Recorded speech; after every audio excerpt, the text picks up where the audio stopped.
when we're not feeling seen, heard, loved, and understood the way that we want it, that's when we start to drift and when we start to have a lack of desire or passion for our relationship or the person that we're with. Mhm. Welcome, everybody, to Sally Speaks Mindset Podcast. This is a place where you get to really dig into how to reignite your passion, your purpose, and your joy in midlife. And today, I think you'll really enjoy our guest, Chloe Mascord. She's a trusted guide into the intimate world of self-discovery, sex, curiosity, and connection. And as a sex and intimacy coach and speaker, she helps individuals and couples unlock the secrets to deeper relationships, more satisfying intimacy, and a renewed sense of self-love. Chloe invites you to explore the realms of desires, break down those taboos, and embrace your true sensual self with no topic off limit. Imagine a blend of a supportive friend and a knowledgeable expert. Chloe is here to transform your intimate life simply in ways you never thought possible. So today, welcome, Chloe. Thank you for joining. Hello. Thank you so much for having me. I really appreciate it. I'm great. It's really great to be here and to be able to share some support with your audience. Awesome. Well, we're really excited to have you because today's title of our talk is going to be Rediscovering Passion in a Long-Term Relationship.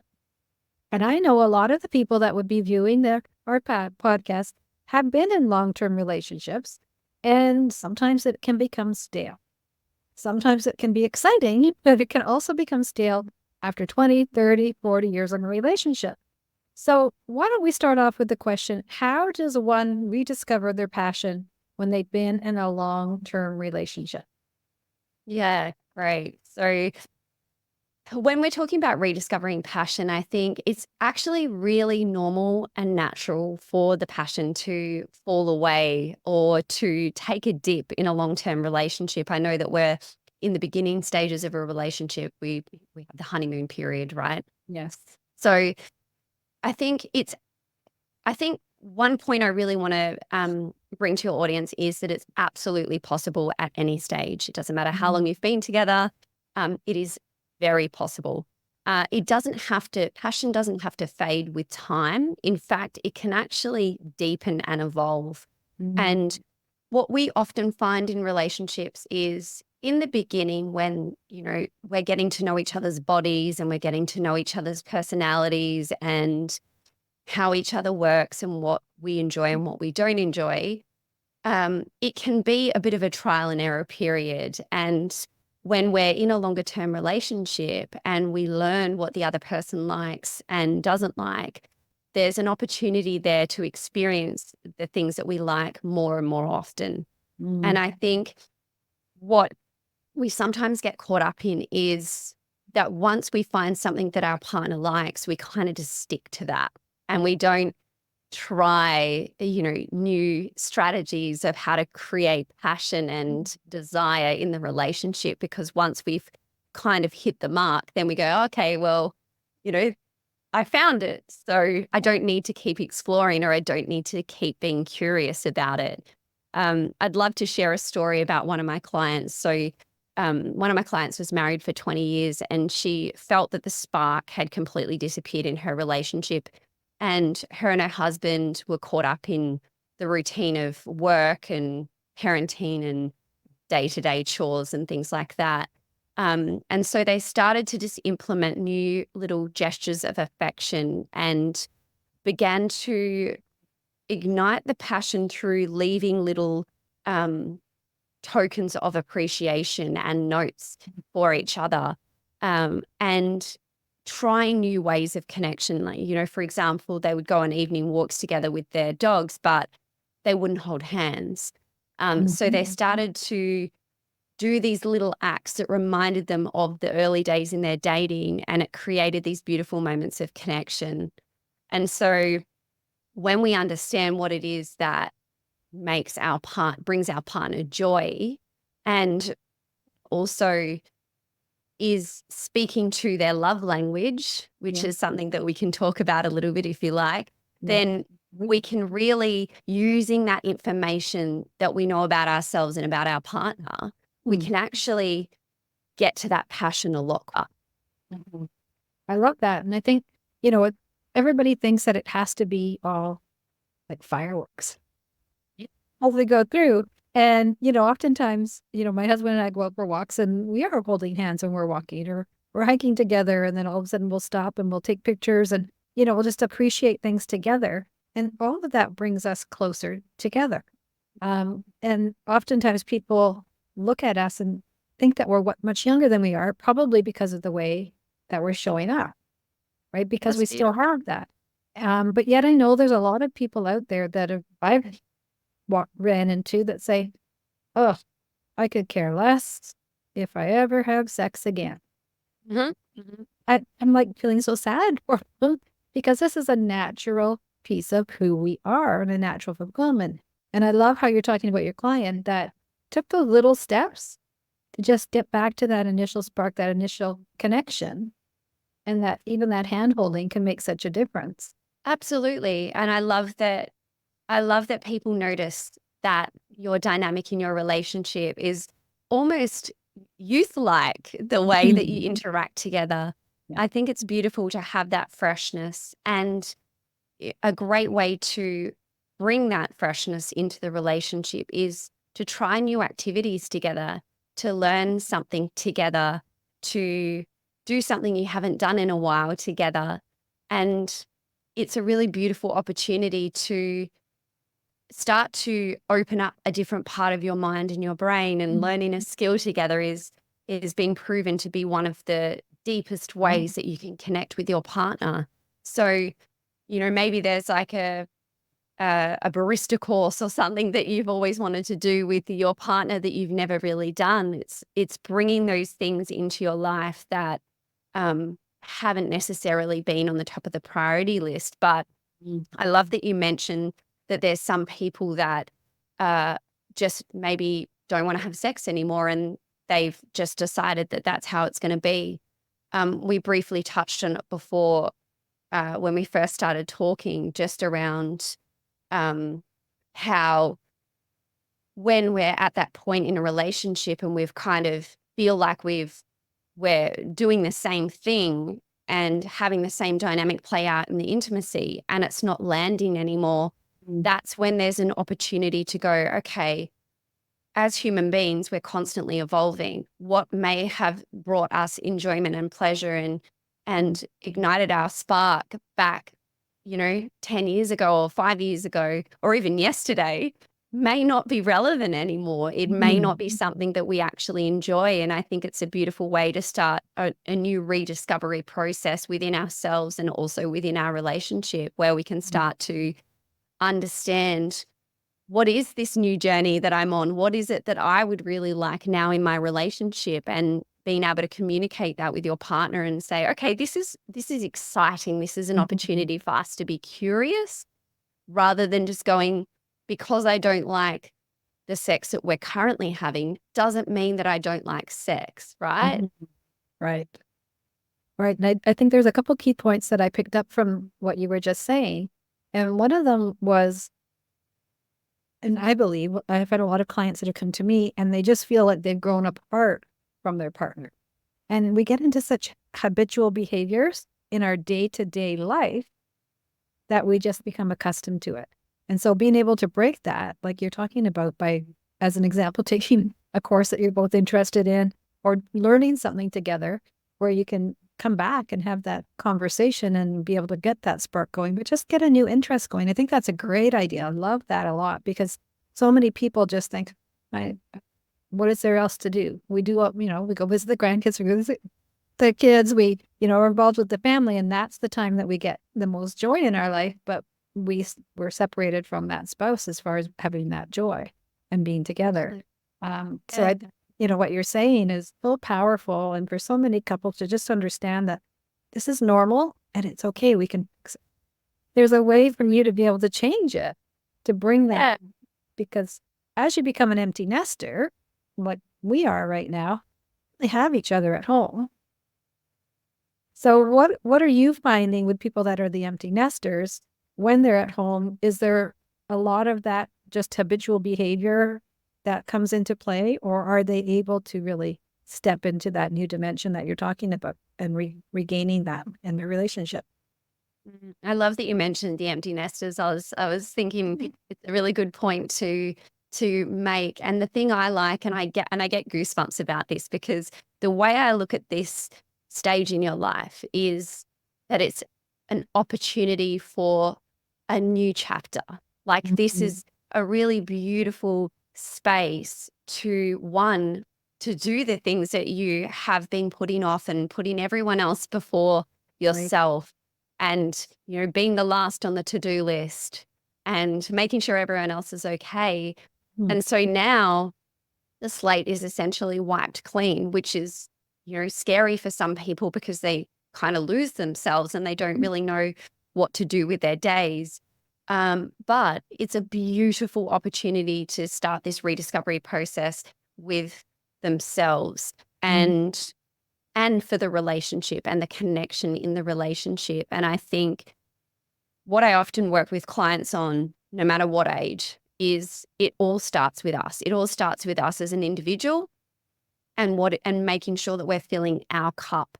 And so Mhm. what I'll see in really successful relationships of empty nesters is they spend a lot of time doing their own thing, but Mhm. then they have equal priority of coming back together and spending that beautiful time together. And they protect both. So they structure it and make Mhm. sure that they're filling the relationship cup, but then they're also filling their own cup so that they're showing Mhm. up as the best version of themselves, and then also for the relationship, because they're equally as important as Mhm. each other. Mhm. I love that, because it's very true. We often have become accustomed to just having our own interests. Like, we have different interests, right? One things that really get me going, and some things that really get my husband excited about different things. And it's okay. Okay not to have all those same interests at any stage in your life, but to also come back and be able to share that, I think is really fun, because you get to see their joy and their passion coming forward when they're coming back and talking to you about, oh, this is what I got to do today for Yeah. me. And because women, we feel guilty Mm. by that, because we've been the caregiver for everybody and taking care of everything, that it's really hard to get past that guilt of actually doing something for yourself. So how do you work with that dynamic within a couple? Yeah, that's great. I actually have a beautiful example of a couple that I'm going to talk to, because I feel it's important we talk to the women, but also in this example, I'm going to speak to an example with a man. Okay. So I worked with this couple, and just as we were speaking about empty nesters and an opportunity to start fresh. And so for David, I've changed his name, who was um, the gentleman in the relationship, Mhm. we started to unpick some goals and things that both of the couple wanted to achieve within their own personal lives. And the reason I'm sharing this story is because the impact that doing this had then on the relationship, right? So, for example, David always wanted to learn guitar, but never had the time because he was Mhm. working, or the kids were at home, and so he decided to set a goal to practice for just 15 minutes a day. And so that goal, the personal goal, reignited his passion for music and gave him this sense of accomplishment, which is so Mhm. important, in particular for men. So surrounding yourself with these positive influences is also really crucial. So joining a group, and David decided to join a local music group and was attending these meetups with like-minded people. And what it did for him was created this supportive community, and new friendships were formed. So this was a beautiful time to reconnect with himself, and Mhm. also take the pressure off the relationship, because what we tend to do is we tend to expect our partner to be everything. So not just our romantic partner, but our best friend, the parent of our children, our relax and watch TV friend, the person we go to share any information about friends or family. We start to play these roles where we're putting pressure on our partner to be Mhm. everything. Right. And so what by setting these personal goals and starting to focus on these things that light us up, it created for the woman in this relationship so much desire for her partner. So like the way she would look at him because he had this new passion, and that he realized that he wasn't dependent on her. And it works both ways. So by him igniting this passion within himself, she started to, find him a lot more attractive, and was desiring to be close and intimate with him because he was filling his own cup. I love that. I mean, I think that's such a great story, because so many times, like we said earlier, we give up on our own desires of what we want to do to feel like those, like you said, for the guitar. My husband's got a guitar he bought, I don't know how many years ago now, and it's still sitting in the same spot. And, I try to encourage him, but he's got to pick it up when he's ready. But when he is, he'll pick it up and it will be a really fun adventure for him. And I know it will.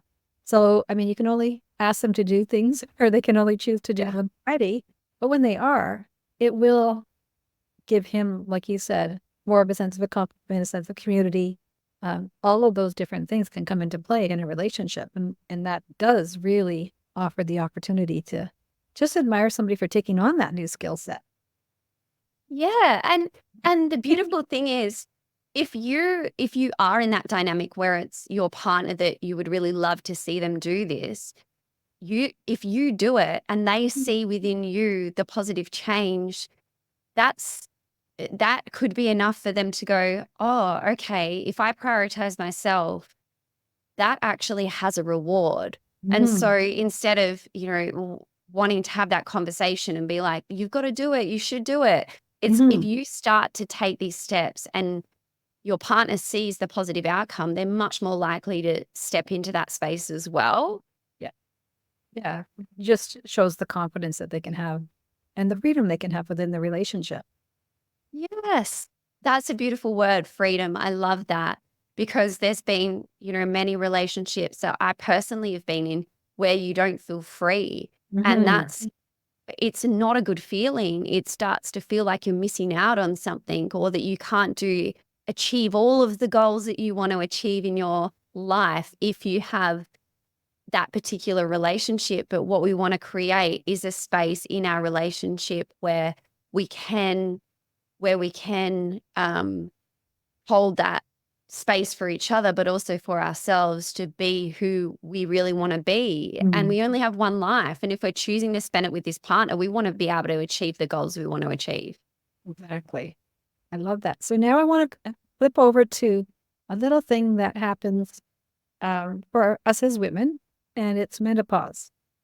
So how does a woman typically, when they're really feeling that their libido's gone, there's so many changes have happened in our lives, how do we go about bringing back that spark or getting back that even desire at this stage in life? Absolutely. So menopause is, a topic that we rarely hear about. It's so interesting because I go back to when I started to learn about sex and intimacy coaching, like when I studied it. And that was honestly the first time I really properly learned about menopause. And here's an interesting statistic for you. Right now, 1.2 billion women are currently being affected with menopause. But we're not talking about it. So it's one of those things that's, for majority of women, basically everyone, it's inevitable. It's going to happen at some point. How it impacts us is varied depending on the person and, the symptoms and all of those things. But I'm really passionate about creating conversations about it, because I know that there are a lot of different impacts that this can have in our lives and our relationships. And you often hear that divorce rates and separation rates go up around this particular time. And menopause can be one of those periods in our life where the relationship, it's not that the woman's having these symptoms and that's the cause of the problems at all. It's that the this point in her life wants to be seen, heard, and understood more than any other time in her life.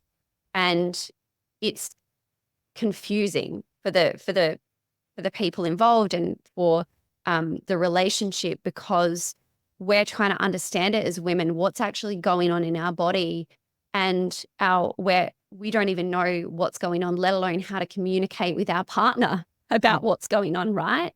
So for me, I'm really passionate about this space as well, because I feel that when we understand what's going on and we feel, okay, this is what's happening, and then we learn how to communicate with our partner to ensure that the relationship stays strong during this time, and in fact can actually thrive during this time if we learn how to communicate with our partner in a way that is getting our message across.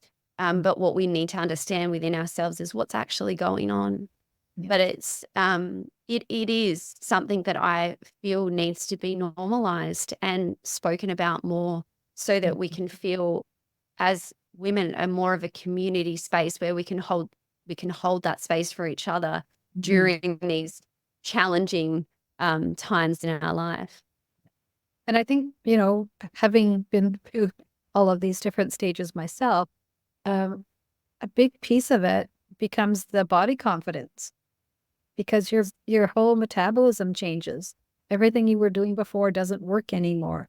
You start to see yourself gaining weight in places you never gained weight before.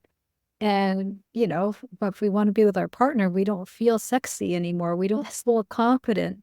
It's a very difficult situation for women to be able to navigate. Absolutely. Yeah. The body image issues and the physical challenges are a large contributor to loss in libido at this particular stage in menopause. And it's interesting because the hormones seem to be the thing that comes up the most. But in my experience, it's actually not about that. It's often about, okay, my body's changing and it's affecting how I feel about myself and what I'm thinking. And that has more of an impact on my life than what the hormone changes are actually having. It's like you start to feel a little bit of a hormone change, and then it's like a bit of a snowball effect. So by understanding what's going on in our body and creating this opportunity to connect with ourselves on a level that we haven't experienced before is a beautiful opportunity, whilst our body is doing things that we're not completely comfortable with, i.e. weight gain. I understand that that's a really hard thing to understand, but this is also a beautiful opportunity to start to be a part of more communities of women that are going through the same thing, where we can go, oh, okay, it's not just me. This is part of this process. And what can I do with my health and my wellness and changes in my lifestyle that are actually going to support this time in my life? Maybe I need to start to consider some weight training, because that's a really beautiful place to start to build muscle in the body.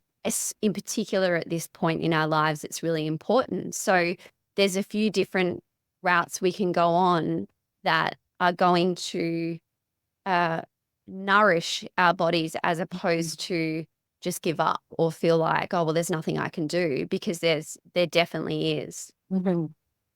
Yeah. And then there's the hot flashes. Oh, yes. And the night sweats, which the spouse usually doesn't like it when you're too close and you're having a night sweat. All those types of things to communicate with and to be able to, manage throughout that relationship. So now I know that there's a lot of people that in a long-term relationship become friends and not lovers. So what's your experience with that, where they've just become good friends? Yeah, friends instead of lovers. That's often what will be the number one problem with clients that come to me. Is I feel like we're housemates and not lovers. Yeah, so it's I guess what we need to establish at this point is going back to where it started and what we essentially fell in love with the other person. Like, how did we fall in love with them? What was it that we found really attractive? And there will often be some different things. And I think we touched on it just before around seeing our partner do something they're passionate about and by filling their own cup up. I think when we get caught up in the to-do list and we're doing 50 things at once and when don't feel like we're executing any of them well, it can just start to feel like a constant hamster wheel and doing the same thing every day. And we're kind of losing ourselves in that moment. And our relationship becomes the last thing on our to-do list, or something that we don't really want to put energy in because we don't look at it as being a positive thing. So it's like, how can we shift it into being a more positive thing? And sometimes it starts with making the commitment to prioritize the relationship, even before we feel like it's got a positive connotation to it. So by making that commitment and going, okay, the relationship is, going to be up there on the priority list. And so we're going to dedicate a date night once a week. And when we start to do things like bringing that romance or passion back into the relationship where we're just creating space, what I will find with a lot of women is they will start to lean out or to pull away from their partner because they don't feel like a priority. They don't feel like they're being seen and understood and heard and cared for. And when we start to just create space for the relationship, that can start to give it a little bit of positive momentum. So I'm a big advocate for scheduling relationship time, but also intimacy. And when I say scheduling intimacy, I don't mean sex. I mean an opportunity to be close with your partner. And we did also touch on it before. The love languages is a huge one, huge. I notice for me with my partner, I start to feel like my relationship cup is empty when he's not fulfilling my core love language, which is quality time. And so I start to find myself getting a little bit resentful or maybe a little bit short with him or almost pushing him away because my need isn't being met, but I'm also not communicating it. So he's sitting there thinking, we're good, everything's great, because his love language is being met and mine isn't. And so, we've got to have both partners feeling like their love language is being met in order to feel like the relationship is thriving. So a little bit of discovery, if you haven't already done so, Gary Chapman has a book called The 5 Love Languages, but you can find a lot of content online and do the quiz. But it's a really interesting way to find out what it is that the best way that you receive love and also give love, because the way you receive it isn't necessarily the way you like to give it. And then listening to your partner's love language and then being able to do things in the relationship that are filling that cup.